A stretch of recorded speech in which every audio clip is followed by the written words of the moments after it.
Hi friends, அனைவருக்கும் வணக்கம். Welcome to அன்னம்மாகாரம் கிச்சன் ஃப்ரெண்ட்ஸ். நம்ம இன்றைக்கி ஹெல்த்தியான ரவா லட்டு ரெசிபி தாங்க பார்க்க போகிறோம். நம்ம நார்மலாக சர்க்கரை வச்சு தான் ரவா லட்டு செய்வோம். இன்றைக்கி நம்ம வெல்லம் வச்சு எப்படி ஜூஸியான ரவா லட்டு செய்யலான்னு பார்க்கலாம் வாங்க. அதுக்கு முன்னாடி நண்பர்கள் எல்லாருக்கிட்டே ஒரு அன்பான வேண்டுகோள், நம்ம சேனலை ஃபஸ்ட் டைம் பார்க்குற நண்பர்களாக இருந்தால் மறக்காமல் சப்ஸ்கிரைப் பண்ணிவிட்டு பாருங்கள். இப்போ இதுக்கு ஒரு வானலை வச்சுக்கோங்க. அதில் 2 டீஸ்பூன் அளவுக்கு நெய் சேர்த்துக்கலாம்.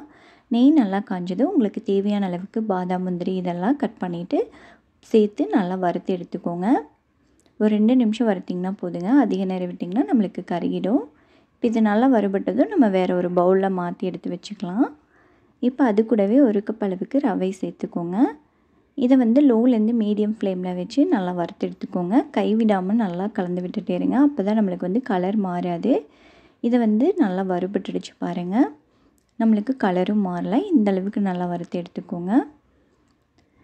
நம்மளுக்கு ரவை வறுக்கிற பக்குவம் தாங்க ரொம்ப முக்கியம். கலர் மாறிடுச்சுன்னா லட்டு பார்க்குறதுக்கு கொஞ்சம் வேறு மாதிரி இருக்கும். இப்போ ரவை வறுபட்டது. இது கூடவே 1 கப் அளவுக்கு துருவின தேங்காய் எடுத்துருக்கேங்க. அதையும் சேர்த்துட்டு தீயை ஃபுல்லாக குறைச்சிட்டு ஒரு 2 நிமிஷம் நல்லா வறுத்து எடுத்துக்கோங்க. இதையும் நல்லா கைவிடாமல் வறுத்து விட்டுட்டே இருங்க. இல்லைன்னா நம்மளுக்கு தேங்காயோட கலரும் மாறிடும். இப்போ பாருங்கள், தேங்காயோட கலரும் மாறல, நம்மளுக்கு நல்லா வறுபட்டு வந்துருச்சு. இப்போ நம்ம அடுப்பை ஆஃப் பண்ணிவிட்டு இதை வேறொரு மிக்சிங் பவுலுக்கு மாற்றி வச்சிடலாங்க. இப்போ நம்ம வெல்லத்தை கரைச்சி எடுத்துக்கலாம். நீங்கள் எந்த கப்பால் ரவையும் தேங்காயும் அளந்து எடுத்தீங்களோ அதே கப்பால் 3/4 கப் அளவுக்கு வெல்லம் சேர்த்துக்கோங்க. வெல்லம் கரையிறதுக்காக 2லேருந்து 3 டீஸ்பூன் அளவுக்கு தண்ணி சேர்த்துக்கலாம். இப்போ இதை நல்லா கரைச்சி எடுத்துக்கலாங்க.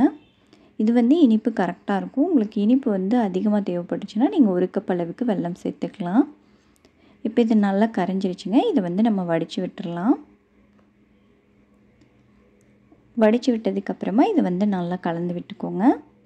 சூடாக இருக்கும், அதனால் ஸ்பூன் வச்சு நல்லா கலந்து விட்டுக்கோங்க. இப்போ நல்லா கலந்து விட்டதும் இது கூட நம்ம வறுத்து வச்சுருந்த பாதாம், முந்திரி இதையெல்லாம் சேர்த்துக்கலாங்க.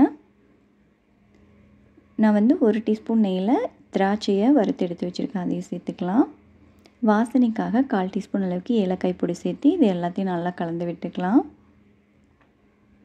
இப்போ இதை நல்லா கலந்து விட்டு லட்டு பிடிச்சு பாருங்கள். உங்களுக்கு பிடிக்கிற பக்குவத்தில் இருந்துச்சுன்னா நீங்கள் பிடிச்சிக்கலாம். கொஞ்சம் டைட்டாக இருக்கிற மாதிரி இருக்குது நம்மளுக்கு பிடிக்கிறதுக்கு. அதனால் இதில் காய்ச்சி ஆற வச்ச பால் ஒரு 2 டீஸ்பூன் அளவுக்கு சேர்க்குறேங்க.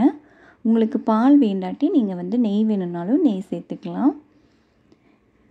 நீங்கள் ஸ்டோர் பண்ணி வச்சு சாப்பிட்ற மாதிரி இருந்துச்சுன்னா நீங்கள் நெய் சேர்த்துக்கோங்க. உடனே சாப்பிட்ற மாதிரி இருந்துச்சுன்னா நீங்கள் பால் சேர்த்துக்கலாம். நீங்கள் சேர்த்துட்டு இந்த மாதிரி லட்டு பிடிச்சு பாருங்கள். பிடிக்கிற பக்குவத்துக்கு வர அளவுக்கு நீங்கள் அட்ஜஸ்ட் பண்ணி பாலும் நெய்யும் சேர்த்துட்டு லட்டு பிடிச்சி எடுத்துக்கலாங்க. கண்டிப்பாக இந்த ரெசிபியை ட்ரை பண்ணி பாருங்கள். டேஸ்ட் ரொம்ப நல்லாயிருக்கும். செஞ்சு பார்த்துட்டு எப்படி இருந்துச்சுன்னு உங்கள் கமெண்ட்ஸை மறக்காமல் கமெண்ட் செக்ஷனில் சொல்லுங்கள். இந்த வீடியோ பிடிச்சிருந்தா நம்ம சேனலை லைக் பண்ணி சப்ஸ்கிரைப் பண்ணிக்கோங்க. உங்கள் ஃப்ரெண்ட்ஸ்க்கும் ஷேர் பண்ணுங்கள். வீடியோ பார்த்த அனைவருக்கும் நன்றி.